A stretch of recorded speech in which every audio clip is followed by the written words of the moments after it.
What if I told you that you have never seen reality even once in your entire life? Not for a second.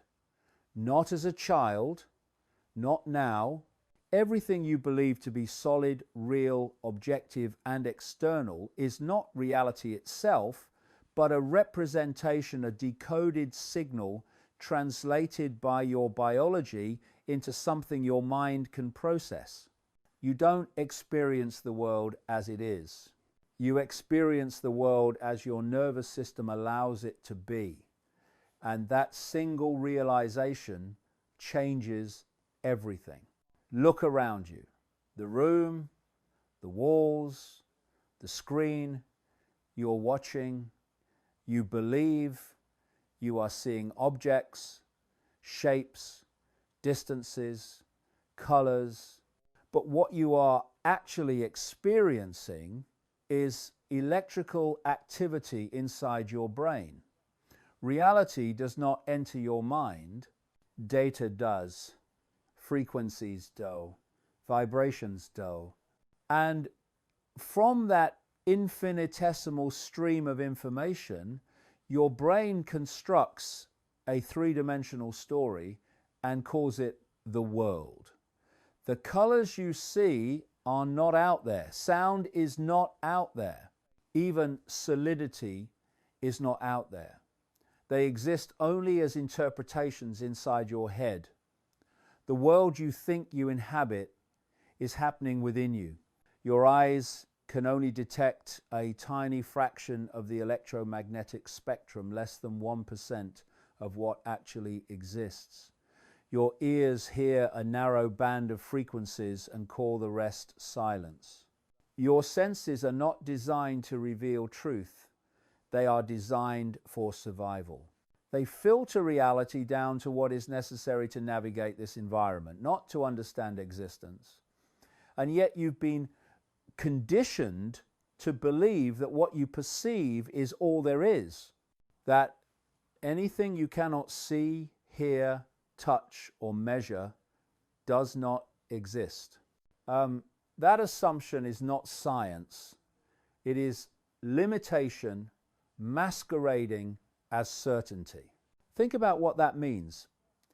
If your entire experience of life is generated inside your brain based on severely restricted input, then reality as you know it is already a simulation, not a digital one, but a biological one. You are wearing a virtual reality headset made of flesh and bone, decoding frequencies into form, and you have never taken it off. From the moment you are born to the moment you die, you are locked into this interface. And because everyone else is using the same interface, the illusion becomes collective. We agree on the hallucination and we call it truth. This is the foundation of control. Not governments, not armies, not money. Control begins with perception. Because if you can dictate how people interpret reality, you don't need to force them to do anything. They will police themselves. They will defend the boundaries of their own prison. They will ridicule anything that threatens the story their senses and beliefs depend on, and they will call it being rational. From the moment you are born, you are trained to trust the five senses above all else. School tells you what is real. Culture reinforces it. Science, stripped of curiosity and confined to materialism, declares that a consciousness is a byproduct of the brain rather than the source of experience.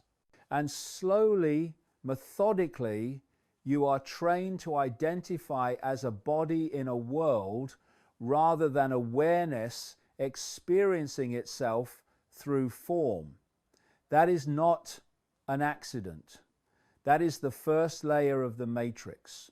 Because once you accept that you are only a body, only a mind, only a temporary biological accident in a meaningless universe, you become manageable. you become fearful. You become small. You become dependent on external authority for meaning, safety, and truth. But the moment you question the nature of perception itself, the moment you realize that reality is not what you see but what you decode, the spell begins to weaken. This is not philosophy, this is not belief, this is observable. Everything you have ever experienced, every memory, every fear, every hope, every sensation has appeared within awareness. And yet you have never questioned what that awareness is. You look at the movie, but you ignore the screen. And until you understand the screen, you will never understand the movie. Once you truly grasp this, not intellectually, but viscerally, reality will never look the same again. Once you accept that reality is decoded rather than directly perceived, the next question becomes unavoidable. Who benefits from keeping humanity locked inside such a narrow bandwidth of awareness? Because the five senses are not just biological tools, they are the foundation of a prison so subtle that most people never realize they are inside it. Sight, sound, touch, taste, and smell form a tiny perceptual corridor through an infinite field of possibility, yet you have been trained from birth to believe that this corridor is the entirety of existence. Anything outside it is labeled imagination, fantasy, madness, or superstition. And that labeling is not neutral. It is the gatekeeper of control. The five senses were never meant to reveal truth. They evolved to keep the body alive long enough to reproduce. They detect danger, food, and movement, not the nature of existence. But an extraordinary inversion has taken place. A survival interface has been elevated into a belief system. Humanity has been convinced that if something cannot be perceived by the five senses or measured by instruments designed to extend those senses, then it does not exist. Consciousness is reduced to chemistry. Awareness is dismissed as an illusion, and infinity is compressed into matter. This is not knowledge, it is confinement. Notice how aggressively this boundary is defended. Question the limits of perception and you are mocked. Suggest that reality extends beyond what the senses can detect and you are labeled irrational. The prison does not need guards because its inmates have been trained to defend the walls. The moment someone challenges the five-sense worldview, the system reacts through ridicule, fear, and dismissal. Not because the challenge is wrong, but because the challenge threatens the foundation upon which control is built. Education plays a crucial role here. From your earliest years, you are taught what is real and what is not, before you are ever taught how to think. You are rewarded for repeating approved answers, not for questioning assumptions. Curiosity is slowly replaced with compliance. The inner sense of wonder that naturally reaches beyond appearances is disciplined out of you and replaced with the idea that authority knows best. The five senses become the unquestionable judges of reality, and anything beyond them becomes dangerous territory. The five-sense prison also explains why humanity feels chronically incomplete. When your awareness is confined to surface appearances, you are cut off from the deeper sense of connection, meaning, and belonging that arises when consciousness recognizes itself beyond form. This disconnection creates anxiety, fear, and a constant search for fulfillment in external things. Consumption replaces understanding, entertainment replaces presence, distraction replaces insight. A disconnected population is far easier to manage than an aware one. And here is the key realization. The prison is not physical. You can walk anywhere you want. You can speak freely. You can consume endlessly. But your perception remains confined. You are free to move within the cage, but rarely free to see beyond it. The five senses become the bars, not because they are evil, but because they have been elevated into absolute authority. They were meant to serve awareness, not rule it. The moment you recognize this, something profound happens. You begin to sense that reality is far richer than appearances. That silence contains information. That space is not empty. That consciousness is not produced by the brain, but experienced through it. This realization does not require belief. It requires honesty.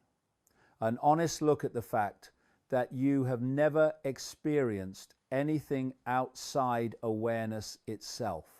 The five-sense prison collapses not through rebellion, but through understanding.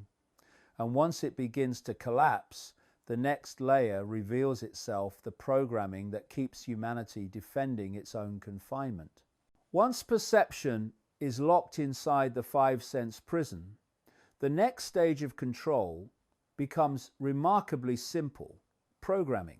Not programming in the science fiction sense of chips and wires, but psychological, emotional, and perceptual conditioning so deep that it feels like common sense.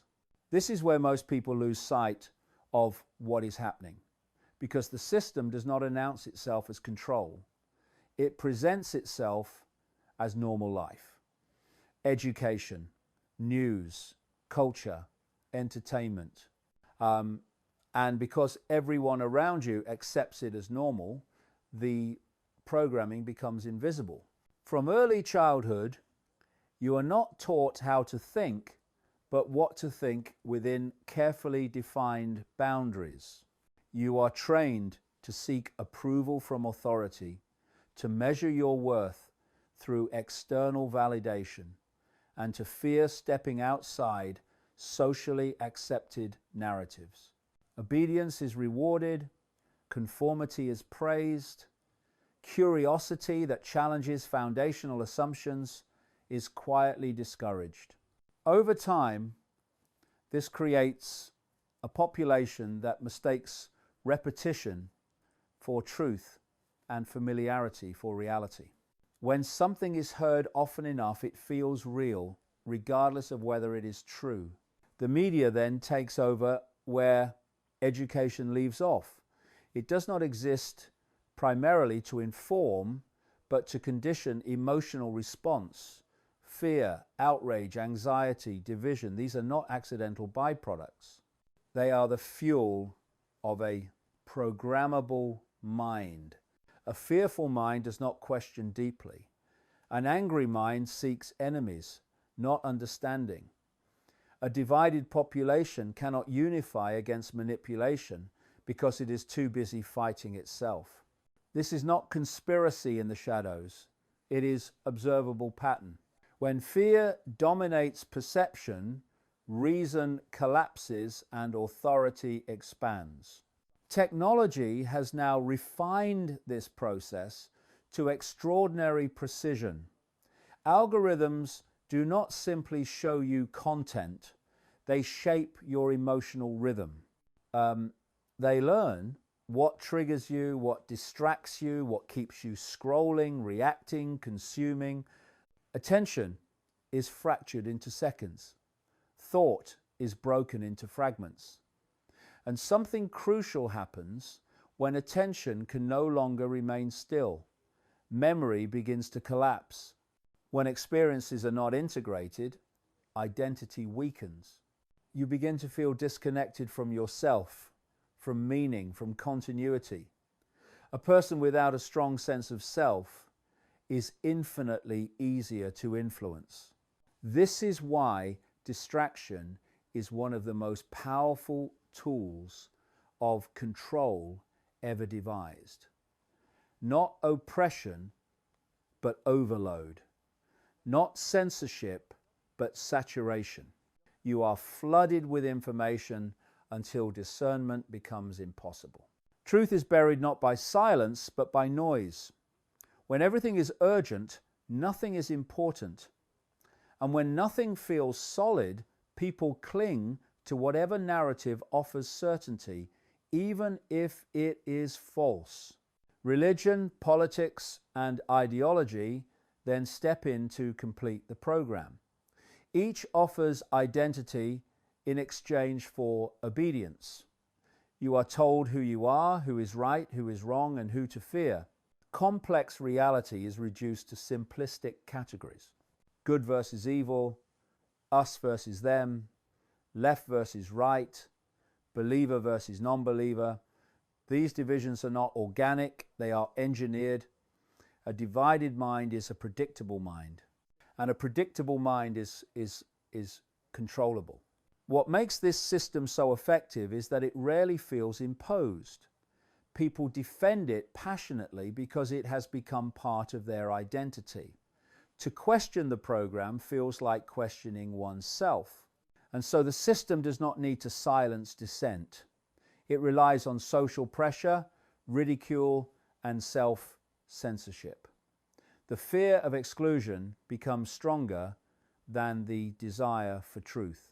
This is how control persists without visible force.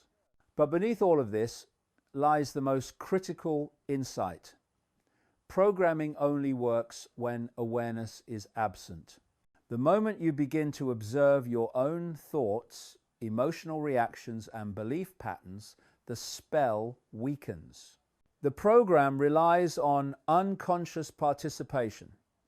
It needs you to react automatically, not respond consciously.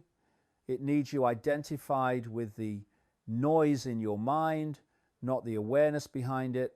When you step back and watch the program running, when you notice how fear is injected, how outrage is provoked, how identity is manipulated, you reclaim something essential of choice.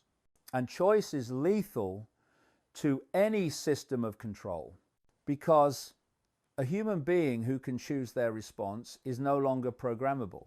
This is why awakening is not about fighting the system, it is about seeing it. And once you see it clearly, you cannot unsee it. The programming begins to unravel, and with it, the illusion of power held by those who rely on your unconscious participation. The next question then becomes unavoidable. If humanity is being programmed, who or what is benefiting from it? That is where the next layer begins to reveal itself. When you peel back the layers of programming, conditioning, and perceptual manipulation, an uncomfortable question emerges that most people instinctively avoid. Is this level of coordination really the result of random human behavior, or is there something deeper influencing the direction of human society? This is where many switch off, not because the question lacks merit, but because it challenges the deepest assumptions about who we think is in charge. For centuries, humanity has blamed kings, politicians, corporations, and institutions for its suffering. But these are management structures, not the source. They are the visible hands, not the intelligence guiding the pattern. At the deepest level, what we are dealing with is not human evil in the conventional sense, but a distorted state of consciousness that operates through humanity rather than being created by it. A mindset that feeds on fear, conflict, division, and emotional turmoil. Call it a mind virus, a parasitic perception, or an inverted consciousness. The name matters far less than the function. This state does not create. It imitates. It does not generate life. It feeds on the energy produced by those who do. Fear is not simply an emotional response in this system. It is a resource. Throughout history, cultures across the world have described non-human forces influencing human affairs, not necessarily as physical creatures walking among us, but as intelligences operating beyond ordinary perception. Ancient shamans, mystics, and spiritual traditions spoke of archons, tricksters, demons, or deceptive gods, all different cultural lenses describing the same phenomenon, a force that manipulates perception to keep consciousness trapped in limitation. Modern language struggles with this because it has been trained to reject anything that does not fit within the five-sense worldview. Yet the consistency of these descriptions across time and geography should give pause to anyone genuinely seeking understanding. This influence does not rule through direct domination. It works through suggestion, amplification, and distortion. It magnifies fear until it feels overwhelming. It encourages division until unity seems impossible. It feeds narratives that turn humans against one another while remaining unseen itself. The brilliance of this system is that it convinces humanity that all conflict is human-made, ensuring the true source remains hidden behind endless distractions. When people fight each other, they never look up. But there is something crucial to understand here. This force does not have power of its own. It relies entirely on human emotional output. Fear, hatred, guilt, shame, and anxiety generate dense, reactive states of consciousness. These states are predictable, controllable, and energetically exploitable. Love, presence, compassion, and clarity, on the other hand, are lethal to it. Not because they attack it, but because they starve it. You cannot manipulate a being who is not afraid. You cannot feed on a consciousness that is whole. This is why fear is constantly cultivated. Permanent crisis, endless threats, manufactured emergencies, emotional outrage cycles. Humanity is kept in a low-frequency state not because chaos is inevitable, but because it is useful. When people are calm and present, they question. When they are afraid, they obey. The system does not need to convince you of lies if it can keep you emotionally reactive. Emotion overwhelms perception. Fear narrows awareness, and a narrowed awareness cannot see beyond the immediate threat. Importantly, this is not about monsters hiding behind the curtain. That framing misses the point and leads people back into fear, which only strengthens the system. The real issue is consciousness itself. A distorted consciousness seeks to replicate itself, just as health seeks health and clarity seeks clarity. Human institutions become vessels for this distortion when fear and separation dominate decision-making. The system perpetuates itself through humanity's unconscious participation. And here is the turning point. The moment you understand that the deepest level of control is perceptual and energetic rather than physical, you stop fighting shadows. You stop reacting emotionally to every provocation. You withdraw your energy from fear-based narratives. And something remarkable happens. The system loses its grip because it has no power over awareness that is grounded, present, and unafraid. This realization leads to the most dangerous truth of all, the truth that the controllers have always worked to conceal. That consciousness itself is the source of reality. And that brings us to the ultimate deception, the belief that God, source, or awareness exists outside of you. The most effective control system ever created did not begin with government's money or force. It began with an idea so deeply embedded in human consciousness that most people never think to question it. The belief that God's source or ultimate reality exists somewhere outside of you, above you, beyond you, separate from you. Once that idea is accepted, everything else falls into place. Authority becomes external, salvation becomes conditional, power becomes something you must seek, earn, or be granted, and humanity forgets what it actually is. Across history, the original spiritual understanding was never about worship, it was about recognition. Ancient mystics, Gnostics, Hermetic philosophers, and indigenous wisdom traditions all pointed to the same fundamental truth. Consciousness is primary, and reality arises within it, not the other way around. Awareness was not something you possessed, it was what you were. But this understanding posed an existential threat to any system that sought control. A population that recognizes its own divine nature cannot be ruled through fear. It does not kneel easily. It does not obey blindly, and it does not outsource its inner authority.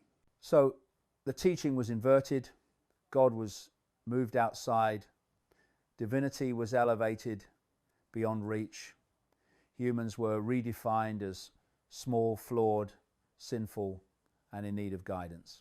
Instead of "you are that," the message became "you are separate from that." Instead of direct knowing, people were given belief. Instead of inner authority, they were given intermediaries, priesthoods, hierarchies, rituals, doctrines, not to connect people to truth, but to manage access to it. And once God was placed beyond you, fear could be installed within you. This separation mythology is the cornerstone of control. If you believe you are separate from Source, you will seek externally for completion. You will look to leaders, religions, systems, and ideologies to tell you who you are and how to live. You will fear death because you believe consciousness ends with the body. You will fear judgment because you believe truth exists outside your direct experience. And fear is the most reliable leash ever invented. But examine your own experience honestly. Everything you have ever known has appeared within awareness. Thoughts arise and fall. Emotions surge and dissolve. Sensations come and go. The body changes. Circumstances shift. Yet something remains constant. Something is aware of all of it. That awareness does not age. It does not suffer. It does not need belief. It simply is.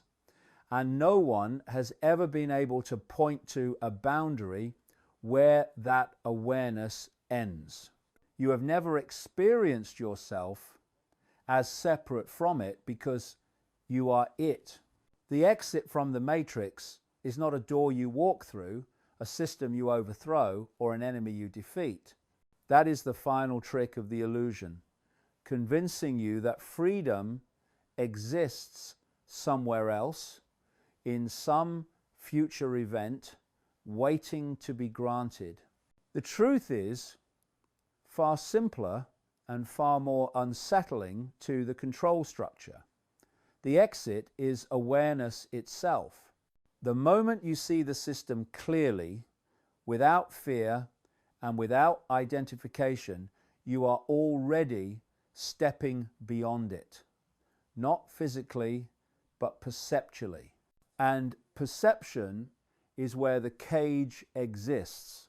The matrix survives through unconscious participation. It needs your reactions, your outrage, your fear, your endless emotional investment. It thrives when you are pulled out of presence and dragged into narratives designed to keep you divided, anxious, and externally focused. But the moment you become present, truly present, the entire structure loses its grip. You stop reacting automatically. You stop absorbing emotional programming. You stop feeding energy into systems designed to drain it from you. This is not resistance. It is disengagement. And disengagement is fatal to control. Presence reconnects you with something the system cannot touch. When you are present, you are not living in past trauma or future fear. You are not replaying old programs or rehearsing manufactured threats. You are here. And here is where awareness reveals itself. In this state, fear cannot anchor because fear requires time, imagined futures, remembered dangers, projected loss. Presence collapses time. And without time, fear has no home. This is why love is the ultimate disruptor. Not emotional attachment or romantic fantasy, but the deep recognition of connection that dissolves separation. Love, in this sense, is not something you do. It is what arises naturally when the illusion of separation fades. When you see yourself in others, when you recognize awareness meeting itself in different forms, exploitation becomes impossible. Control collapses because it depends on the belief in otherness. Love removes that belief without effort. This is also why fighting the system rarely works. Anger keeps you tied to what you oppose. Hatred feeds the same frequency the system feeds on. You become trapped in reaction instead of response. The matrix does not care whether you worship it or rage against it, as long as you remain emotionally entangled. Freedom begins when you stop being pulled into the drama and start observing it instead. Observation créate distance. Distance créate clarity. Clarity dissolves illusion. The practical exit is simple, though not always easy. Begin by noticing your own mind. Watch how thoughts arise without your permission.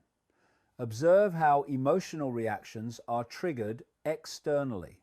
Pay attention to how often your awareness is hijacked by screens, noise, urgency, and distraction. This is not about self-judgment. It is about self-honesty. Awareness of the program weakens it immediately. You cannot be unconsciously controlled once you are consciously observing. Then reclaim stillness. Not as a technique or discipline, but as a natural state. Even a few moments of silence, free from stimulation, allow the nervous system to reset and awareness to surface. In stillness, you begin to sense what has always been present beneath the noise. Not a voice, not a command, but a clarity that does not need explanation. Inner knowing returns when the interference drops. From this place, choices change. You no longer act from fear, but from discernment. You no longer seek approval, but alignment. You no longer consume endlessly, because you are no longer trying to fill a void that was never real. Life becomes simpler, quieter, more authentic, not because the world has changed, but because your relationship to it has. And here is the final truth. The matrix does not collapse when people wake up angry. It collapses when people wake up aware, when they stop projecting power outward and start embodying it inwardly. When they realize that consciousness is not trapped in reality, reality is appearing within consciousness. That recognition does not make you special, it makes you free. Once you understand this, the world does not disappear. You still live in it. You still participate, but you are no longer owned by it. You move through it rather than being driven by it. You see the game without being consumed by it. And that is the real exit. Not escape, not rebellion, but remembrance. And once remembered, reality will never look the same again.